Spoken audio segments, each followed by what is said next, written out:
Vecină, dragă vecină, de ce ești așa haină și mă ții numai în grădină? Pe făcuja foc și pară, mă faci mereu de ocară și mă ții planton afară.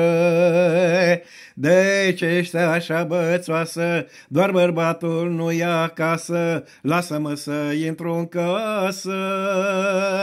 Hai, dă-mi drumul, puișor, mai stăm la televizor, apoi te culci și visezi, iar eu te supraveghez, măi.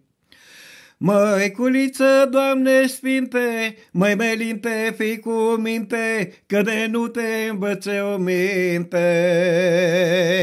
Lasă baltă sărutatul, acum îmi vine bărbatul și-ai să zbârnei ca trabantul.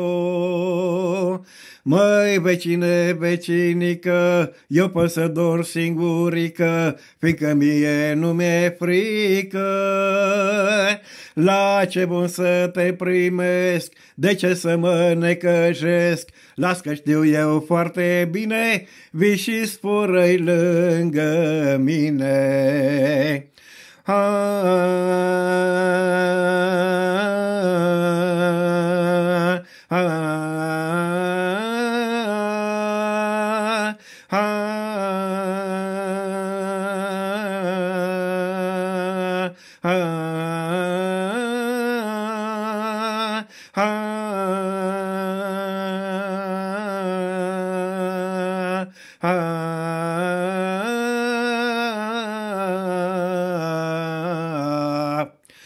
Văzut că așa nu se poate, a doua zi, dragă frate, m-am dus tot pe înserate.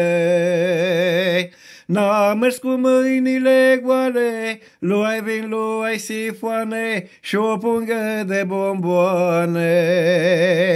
Mi-a prefăcut bine glasul și a tras zăvorașul și-a intrat bulug nănașul. Dar vecina nu-i fricoasă, a găsit un par prin casă și-a început să mă măsoare cât pe aici să mă omoare. Măi, vecine, dragă pui, dacă nu pleci când îți spui, te trezești și cu cucui, măi.